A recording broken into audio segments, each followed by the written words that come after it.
Hello again, it's Marion from Wool Thread Paint.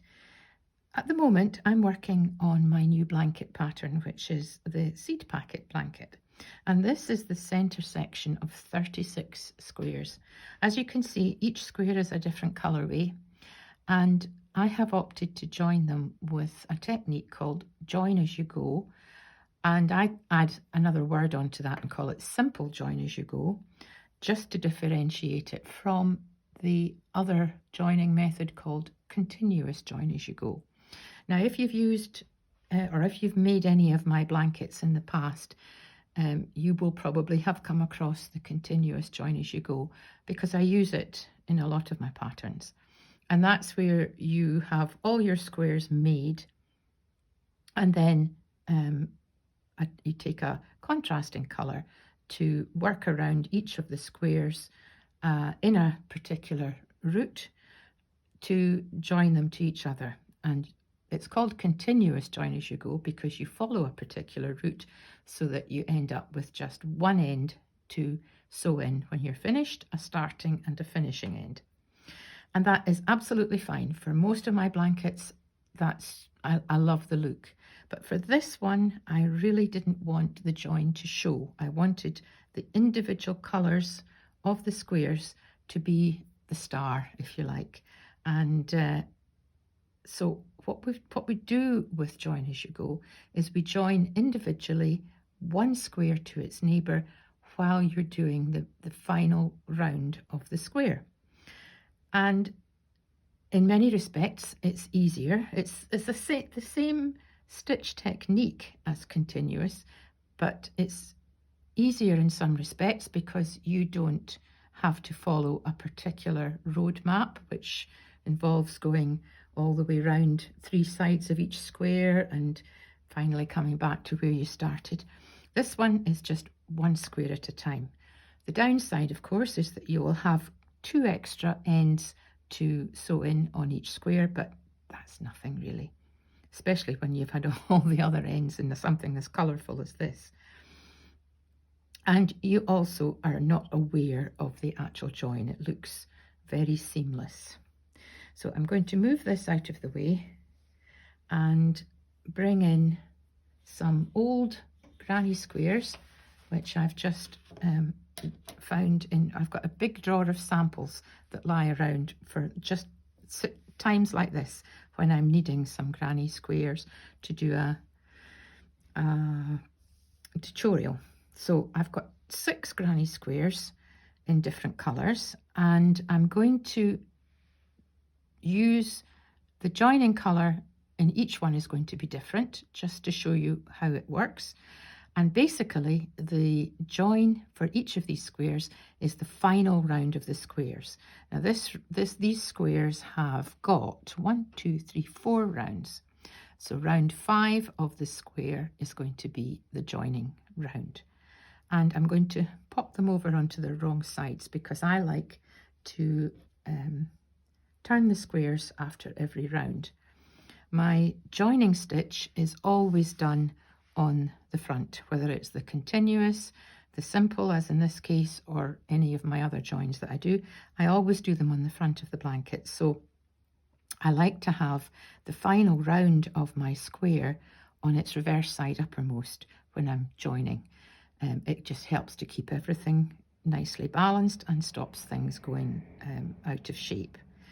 So what I have decided to do today with these is I've brought in some scraps of yarn. This is a DK weight of yarn, and it's just some odds and ends, the same colours that I used in these squares, but I'm going to use a contrasting colour for the join for every square.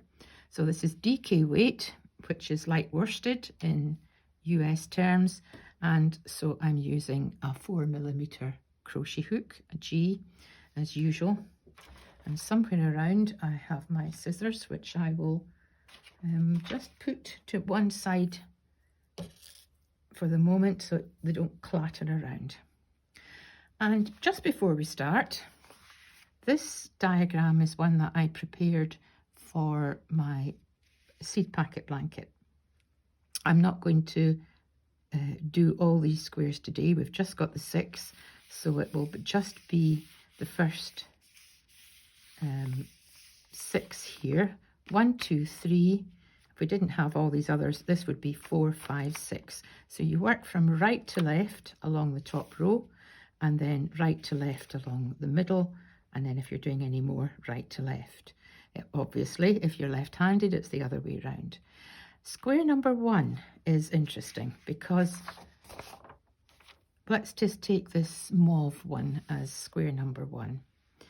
It is not going to join to anything at the moment because we don't have any other squares. This is the first square. The others will all join to the previous one, but for this one, there isn't a previous one. So all we have to do with this one is work around round 5 for the square. So I'll just take a contrasting colour. Let's just take this red, and I'm just going to attach it in a corner. Now, if you're doing the seed packet blanket and following this tutorial, you'll know that because we have done rounds 4 and 5 in the same colour, when we turned over to do round 5, you make the complete corner to start with. But for this one, we're just going to make half the corner. So it's chain 2 and 2 trebles for the first half of the corner. 1, 2. And then 3 trebles. I'm using UK terms here, so double crochet if you're in the US, treble crochet if you're in the UK, and simply 3 trebles in each space along the side until we get to the corner. I'll just take you along to the top corner and then I'll zip round and finish it off. So you can see it's a nice contrast.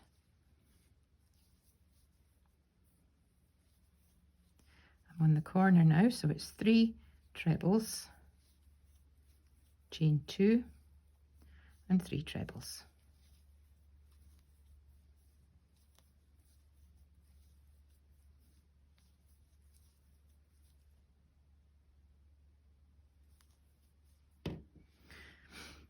I'll pop that down and let you see. So we have got one side done, and I just need to come right the way around all 4 sides.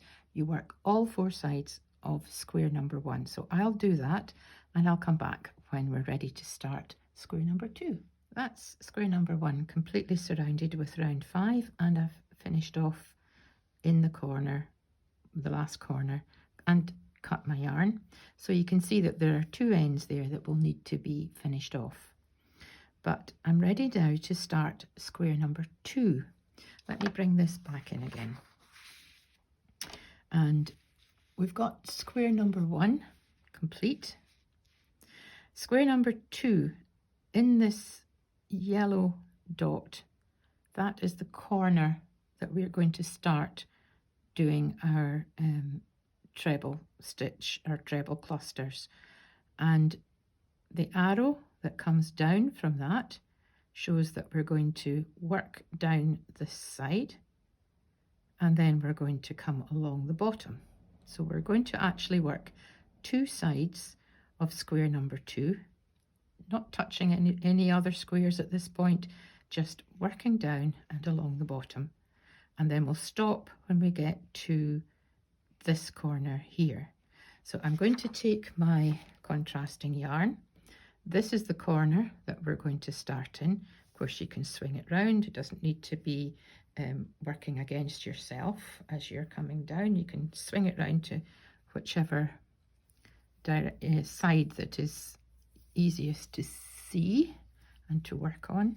So I'm just going to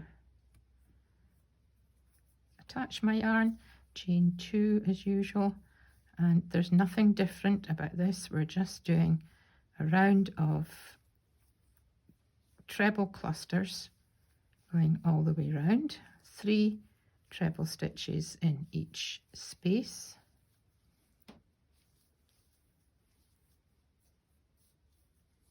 and making our corner as usual. So what I'll do is I'll come along here and down, and then I'll put it back onto the diagram to let you see where we are, and we'll start work from this. So I have just about worked 2 sides of this blue square, and I've got 1 more treble stitch to put in this space here, and then I'm onto the corner. Now let's take this back. There's square number 1. Square number 2, let's swing it round so that this was where we started, corresponding with the yellow dot.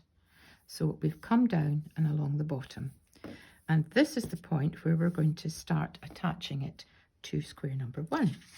This is just going to be a nuisance. I'm going to put it out of the way just now, and let's line up. Let's turn these round and line them up. We have a corner to start first of all, so I'm going to put in 1, 2, 3 trebles. Normally, to finish the corner, you would put in 2 chains and 3 more trebles.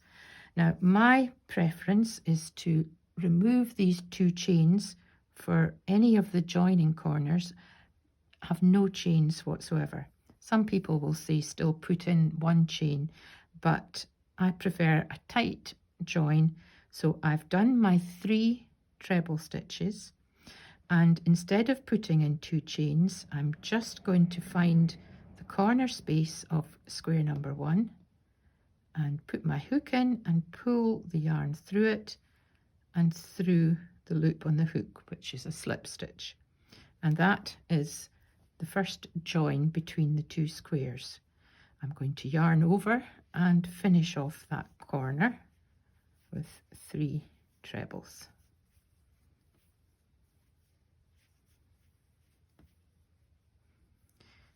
Okay, so there we can see these 3 trebles in the yellow correspond with the 3 trebles there in the red. So we've got a space next on the first square, and I'm just going to do the same thing as I did in the corner and put in a slip stitch, and then 3 more trebles.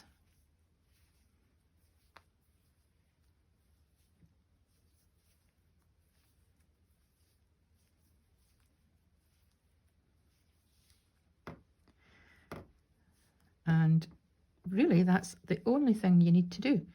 Into the next space on the first square, slip stitch, and 3 more trebles. Just be careful. Actually, I think this is an old, as I said, this is an old sample piece. I think I only have 2 trebles in that bit, so just disregard that. That was a mistake from a note going back many years.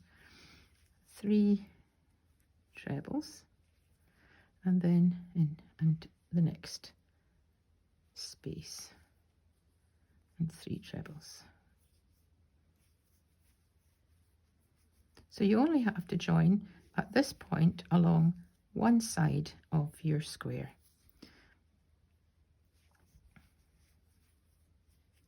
Just about at the top. Now I'll start my corner on the blue square. 1, 2, 3. And because it's a joining corner, I'm not going to put in any slip stitch, chain stitches.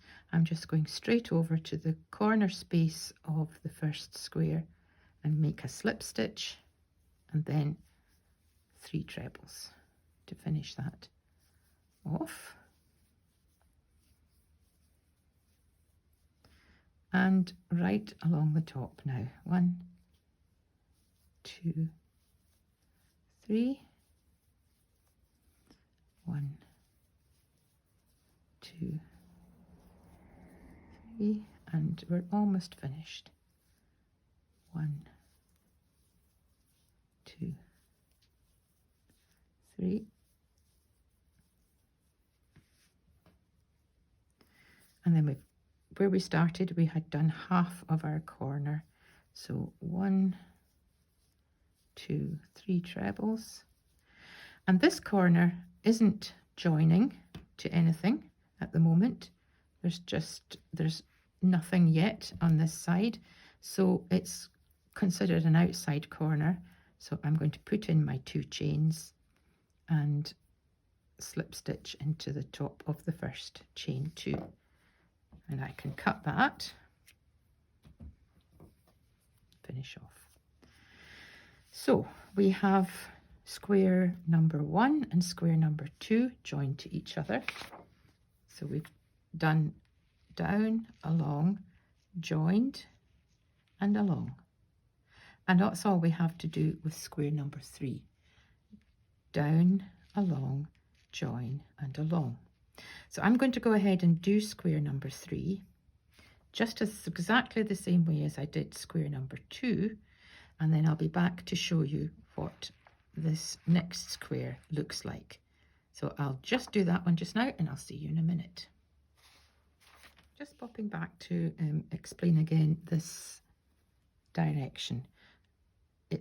I've worked it along right to left. It's always easier when you're right-handed to work right-left. So I've got there, I've done my half of my square of my corner, and then I'm going to line it up with the diagram. So in the diagram, the starting point was here, and I've now got my little half corner ready to slip stitch to the corner of this square. So I'll continue now and go round and finish off. Then I'll be back to show you row 2.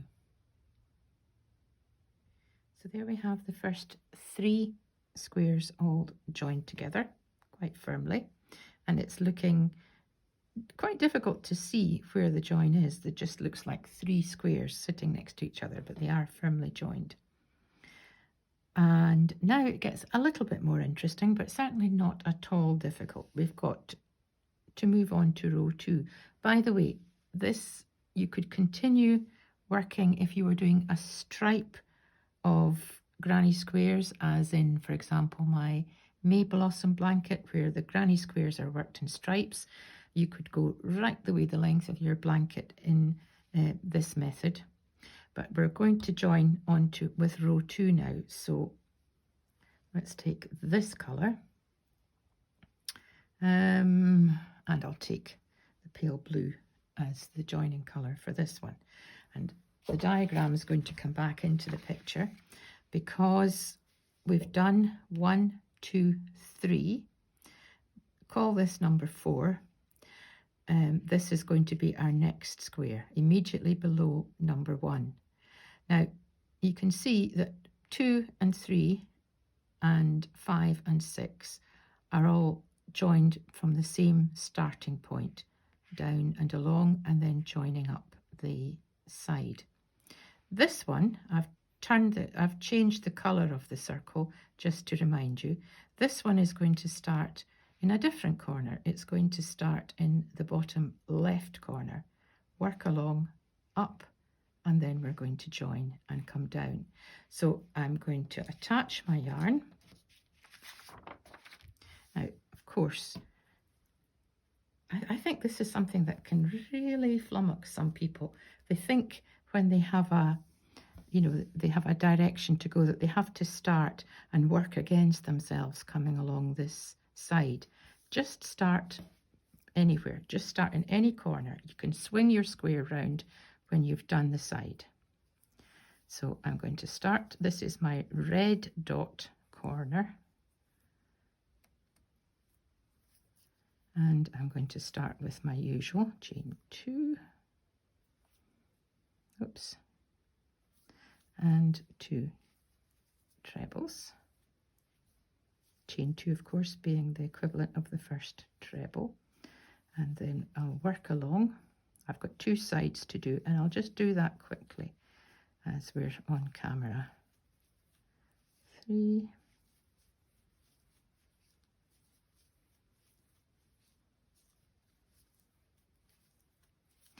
and we've got an outside corner coming up, so there'll be the 2 chains go into it. 1, 2, 3 for that one, and then we're on to the corner. 1, 2, 3, chain 2, 1, 2, oops, trying to go fast here, and of course that always ends up in being slower because you make mistakes. Right, so coming along. Now this looks as if we're going along the top of the square, but of course we'll swing it round into position.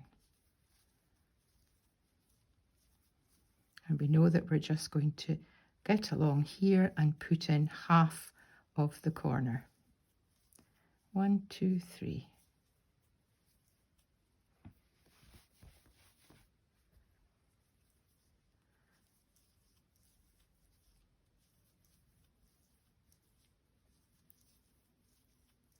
And we're on to the corner. So we just put half in because this is going to be a joining corner.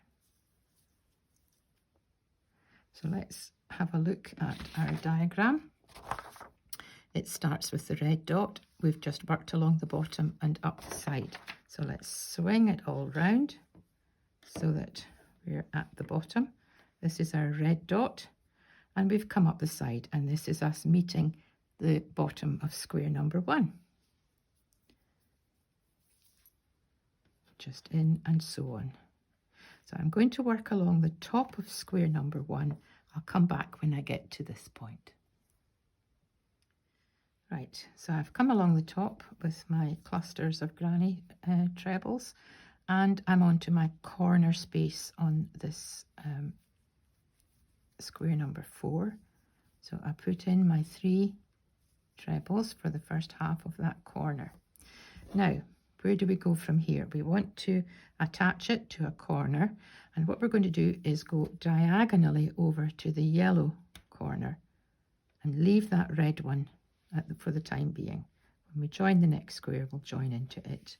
So that's joined, and we can come down the side now.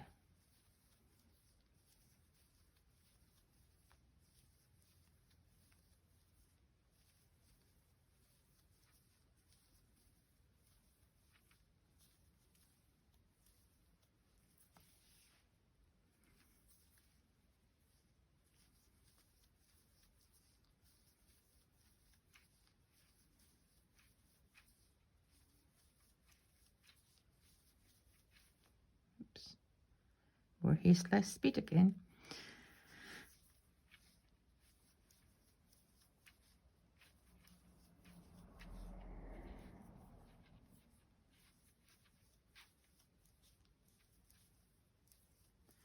Last treble stitch going into that corner, chain 2, it's an open corner, and slip stitch to finish it off.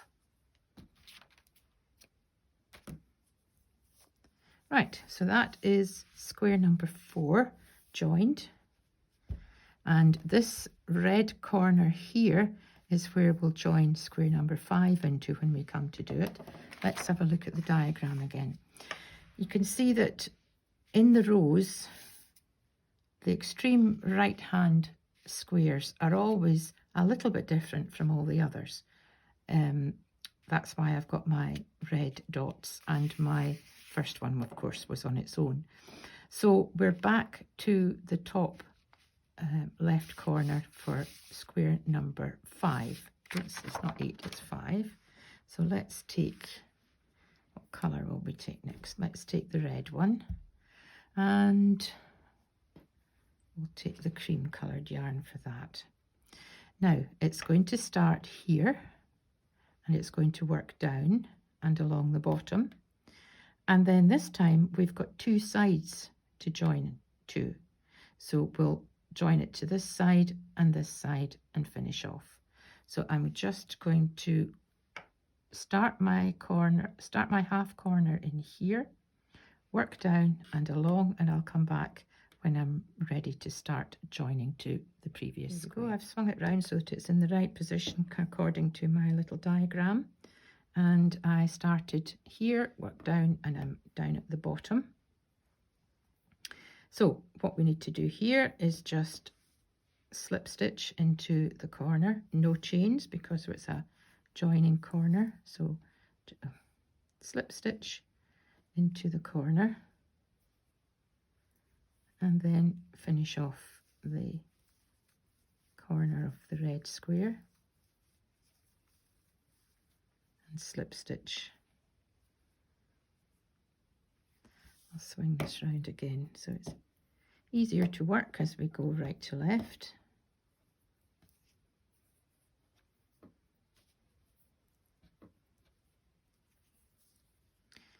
And that's 1, 2, 3, and slip stitch.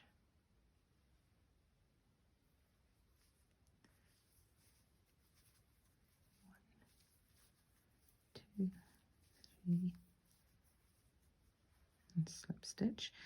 I am using, as I've said, treble crochet for this join, and in US terms of double crochet, but I often use a different size of stitch when I'm joining. It could be the half treble crochet stitch or half double, but for this one I'm just using the treble. So I'm into the corner now, so it's 1, 2, 3. So swing it back round, and what we're going to do is go into the red, diagonally over to the red square, and make my slip stitch like that. And then we've got the last 3 stitches of that corner to complete. And of course we're joining along this edge as well, so that's 2 edges that we're joining.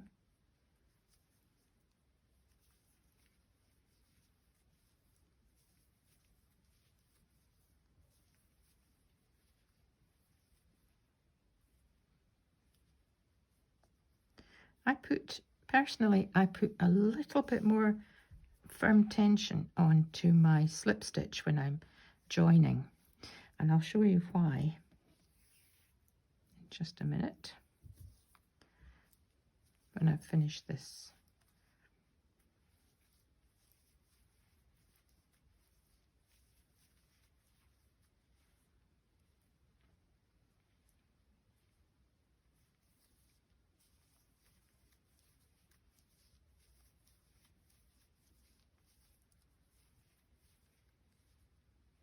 So when I make a slip stitch, I keep this yarn relatively tight so that when I pull my hook through and make the slip stitch, it's right at the you know, where I've pulled through that I make the stitch. Now what I'm trying to say is I don't do this. I don't have it loose and pull it through so that it's there's a big amount of yarn, a big loop. I try and keep my loop really tight, so I'm going to take that back, tighten this up a little bit, and put my hook in, pull it through reasonably tight yarn, and pull it through. When I just finish this corner, I'll show you why. So that's me done my last 3. I've got to finish this corner, but to do that I'm going to slip stitch into the diagonal corner as before, and then just slip stitch into the top of the first chain 2 and cut my yarn.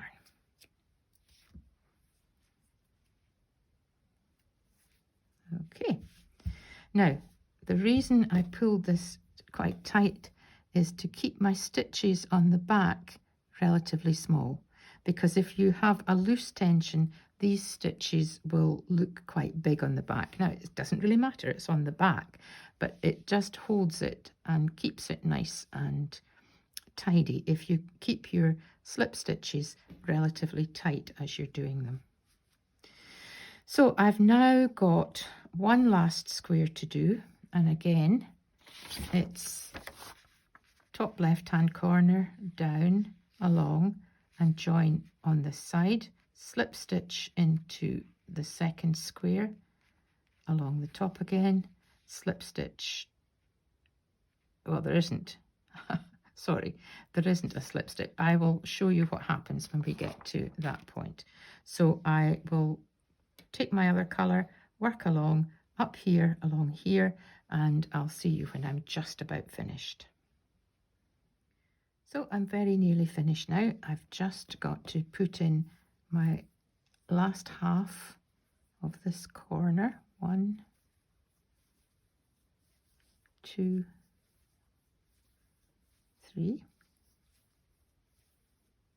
and then I'm going to slip stitch into the corner of the square above, and then just slip stitch into the top of my first chain 2, or even into the first, oops, I've yarned over there, even into the first treble. It doesn't matter. If you can't find your chain 2 easily, which sometimes happens, you can go into the first treble stitch and cut your yarn, pull through.